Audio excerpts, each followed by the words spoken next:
வணக்கம். நம்ம இன்னைக்கு பார்க்க இருக்கிறது பிரைட் மாடலில் ப்ரைஸ் கம்ப்யூட்டிங் பெஞ்ச் ஸ்கேல் அப்படின்னு சொல்லுவோம். இது வந்து வழக்கம் போல் ப்ரைஸ் கால்குலேட்டிங் மிஷின் தான்.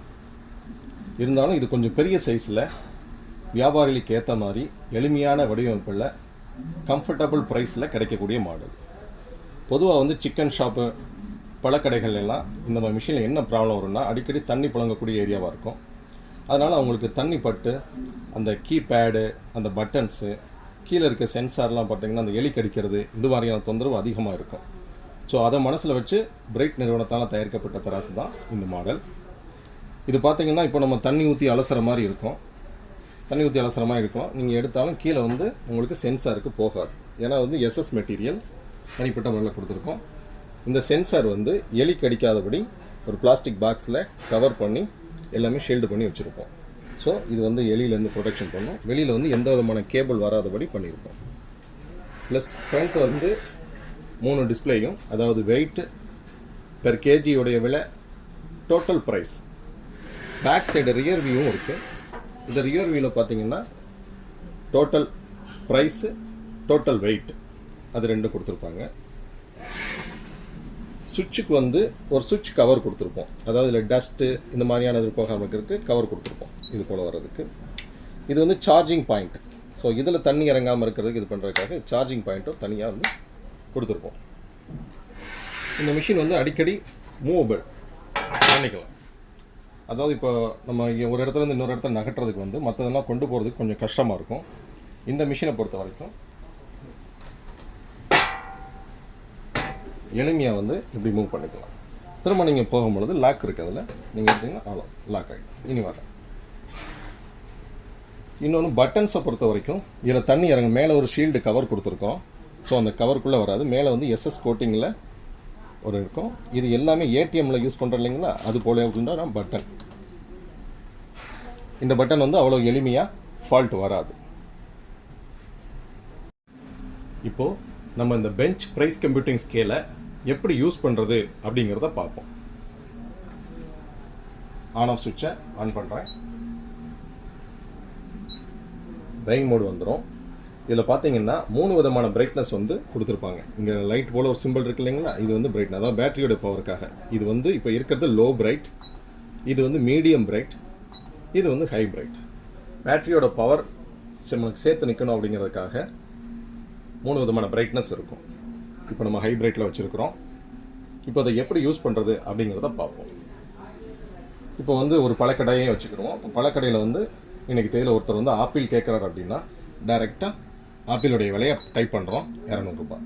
இனி நம்ம ஆப்பிளை எடுத்து வச்சுருக்கோம்.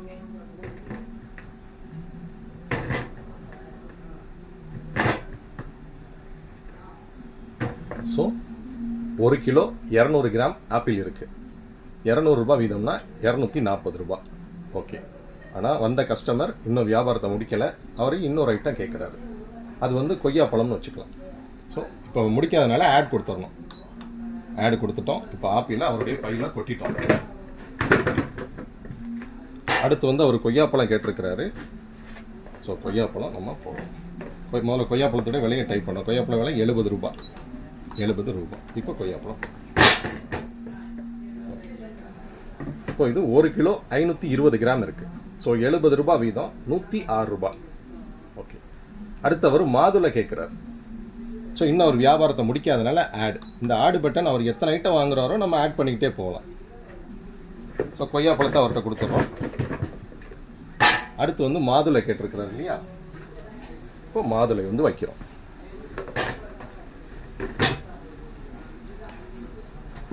நம்ம ரேட்டை டைப் பண்ணிவிட்டும் எடை வைக்கலாம், எடை வச்சுட்டு ரேட் வைக்கலாம். ஸோ இப்போ மாதுளையோட ரேட்டு 180 ரூபாய். 180 ரூபாய். ஸோ 1 கிலோ 340 கிராம் அப்படின்னா 241 ரூபாய். இன்னும் ஒரு வியாபாரத்தை முடிக்கல. இப்போ வந்து திராட்சை கேட்குறாரு. ஸோ ஆடு கொடுத்துட்றோம், மாதுளையை அவர்கிட்ட கொடுத்துட்றோம். இப்போ திராட்சை கேட்டிருக்காரு. திராட்சை நம்ம திராட்சையோட விலை 60 ரூபாய். ஸோ 720 கிராம் திராட்சை இருக்குது, 43 ரூபாய் வருது. மறுபடியும் ஆட் கொடுத்துறோம். இப்போ இதையும் அவர்கிட்ட நம்ம கொடுத்துறோம். இப்போ அவர் மொத்த அமௌண்ட் எவ்வளவு அப்படின்னு கேட்பார். இப்போ இதில் எப்படி பார்க்கணும் அப்படின்னா, இந்த ஆடுன்னு ஒரு பட்டன் இருக்குது பாருங்கள், இதை ஒன்ஸ் ப்ரெஸ் பண்ணிங்கன்னா அவர் மொத்தம் 4 ஐட்டம் வாங்கியிருக்கிறாரு. 630 ரூபா அவருடைய ரேட் வந்திருக்கு. அதாவது 4 ஐட்டம் வாங்கியிருக்கிறாரு. அந்த 4 பழங்களும் வெவ்வேறு எடை, வெவ்வேறு விலை. நம்ம தனித்தனியாக கால்குலேட் பண்ண வேண்டியதில்லை, மிஷினே கால்குலேட் பண்ணி சொல்லிடும். இதில் அட்வான்ஸாக இன்னொரு மாடல் என்ன, இதில் இன்னொரு ஆப்ஷன் என்னன்னு கேட்டிங்கன்னா, இப்போ சப்போஸ் அவர் ஒரு 500 ரூபாயும் ஒரு 200 ரூபா தாளும் தர்றாரு, அதாவது 700 ரூபா தர்றாருன்னு வச்சுக்குவோம். இங்கே கேஷ் அப்படின்னு ஒரு ஒருத்தர் இருக்கு, அதை ப்ரெஸ் பண்ணிவிட்டு 700 ரூபா அப்படின்னு டைப் பண்ணிங்கன்னா மீதம் நீங்கள் எவ்வளோ தரணும், 630 ரூபாயில் 700 ரூபா போகும், மீதி 70 ரூபா தரணும் அப்படின்னு அர்த்தம். இல்லை அவரே 2 500 ரூபா தாள் தராரு அப்படின்னா 1000 ரூபான்னு டைப் பண்ணிங்கன்னா மீதி 370 ரூபா தரணும் அப்படின்னு அர்த்தம்.